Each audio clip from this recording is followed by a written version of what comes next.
पढ़ें अल्लाहुम्मा सल्लि अला सय्यिदिना व मौलाना मुहम्मदिन व अला आलि सय्यिदिना व मौलाना मुहम्मदिन व सल्लम सलातु व सलामुन अलैका या रसूलल्लाह सल्लल्लाहु तआला अलैहि वसल्लम। बिस्मिल्लाहिर रहमानिर रहीम। व आयतुल लहुम अन्ना हमलना ज़ुर्रियतहुम फिल फुल्किल मशहून। कुरान में रब ने इरशाद फरमाया और उनके लिए एक निशानी ये है कि उन्हें उनके बुज़ुर्गों की पीठ में हमने भरी कश्ती में सवार किया। ये उस वक्त की आयत करीमा है और उसका पस मंज़र ये था कि अल्लाह के एक नबी हज़रत नूह अलैहिस्सलाम हैं और आपने तूफ़ान नूह का एक मशहूर वाक़या आपने सुना भी होगा और पढ़ा भी होगा कि तूफ़ान नूह जब आया था तो किसी एक मुल्क में नहीं, किसी एक इलाके में नहीं, बल्कि पूरी दुनिया में आया था। और पूरी दुनिया में आने के बाद कोई जगह ऐसी नहीं थी कि जहाँ पानी मौजूद ना हो। रिवायत में ये आता है कि हज़रत नूह अलैहिस्सलाम को अल्लाह ने पहले ही से ये बता दिया था कि ए नूह, एक ऐसा तूफ़ान आएगा कि जिसमें कोई इंसान बच नहीं पाएगा, सिर्फ वही लोग जो तुम कश्ती बनाओगे उस कश्ती में जो लोग सवार होंगे सिर्फ वही बच पाएंगे। तो गालिब रिवायत में आता है कि उसमें 80 या 90 अफराद उस कश्ती पर सवार थे जो हज़रत नूह अलैहिस्सलाम के मानने वाले थे और आप पर ईमान ले आए थे। तो वह सिर्फ अब उन्हीं 90 या 80 अफराद ही की वजह से आज पूरी दुनिया का वजूद हुआ है, क्योंकि जब तूफ़ान नूह आया था तो जो कश्ती में सवार थे सिर्फ वही बच पाए थे। बाकी पूरी दुनिया में जितने भी थे, चाहे वो जानवर हों, चाहे वो परिंदे हों, कुछ भी हों, वो कोई नहीं बच पाए थे। जो जानवर या जो परिंदे या जो इंसान आपकी कश्ती पर सवार थे सिर्फ वही बच पाए थे। और आज उन्हीं की वजह से पूरी दुनिया का क्या हुआ है, वजूद हुआ है। तो वही रब ने इरशाद फरमाया कि हमारी एक निशानी ये भी थी कि हमने उन बुज़ुर्गों की पीठ में हमने भरी कश्ती में सवार किया। मतलब हम सब जो है उन्हीं की नस्ल से हैं और अगर वो ना होते तो आज पूरी दुनिया का वजूद नहीं होता। तो नस्ल 10 नस्ल जो है वो उन्हीं से चला रहा है। तो ये भी गए खुदा की एक कुदरत और एक निशानी है कि अल्लाह ने पूरी दुनिया में तूफ़ान आने के बाद जो है सिर्फ उन्हीं लोगों को बचाया जो कश्ती पर सवार थे और आज उन्हीं की वजह से क्या है पूरी दुनिया का वजूद हुआ। आगे फरमाता है व खलक़ना लहुम मिन मिस्लिही मा यरकबून, और उनके लिए वही सी कश्तियाँ बना दी जिन पर वो सवार होते थे।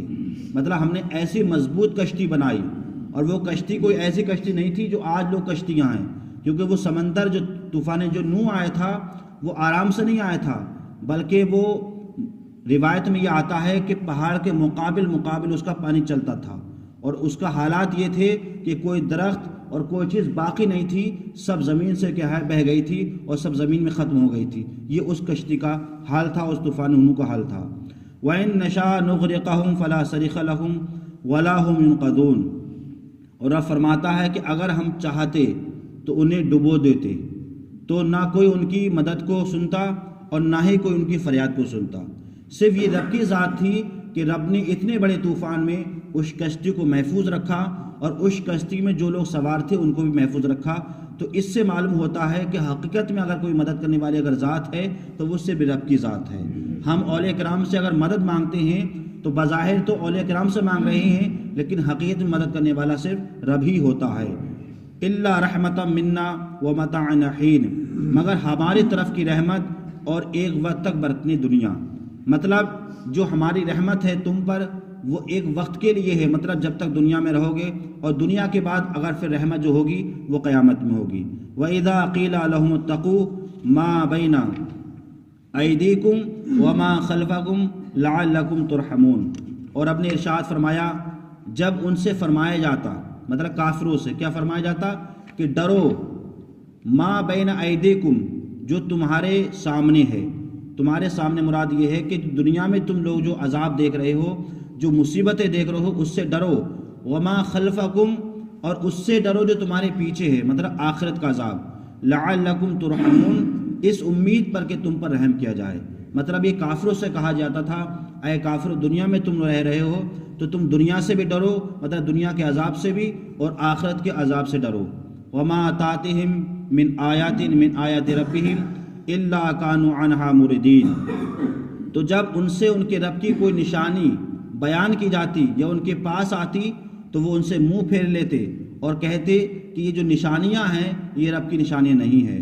مطلب یہ کافروں کا یہ عقیدہ تھا کہ رب کی جو بھی نشانی ہے وہ رب نے پیدا نہیں کی ہے بلکہ وہ خود بخود پیدا ہو گئی ہے، یہ کافروں کا عقیدہ تھا۔ لیکن اہل سنت والجماعت کا عقیدہ یہ ہے کہ جو کچھ بھی پیدا کیا ہے وہ صرف رب نے ہی پیدا کیا ہے، اور آج کے جو لوگوں نے اللہ نے ان کو ایسی ایسی عقلیں دی ہیں کہ انہوں نے نئی نئی چیزیں پیدا فرمائی ہیں، تو حقیقت میں یہ پیدا کرنے والا صرف رب ہی ہے۔ تو ہمیں ہمیشہ اللہ کا شکر ادا کرنا چاہیے اور اس کی حمد و ثنا بیان کرنا چاہیے۔ اللہ تعالی ہمیں اور آپ کو قرآن پاک سمجھنے کی اور اس پر عمل کرنے کی توفیق عطا فرمائے۔ اللہم صلی علی سیدنا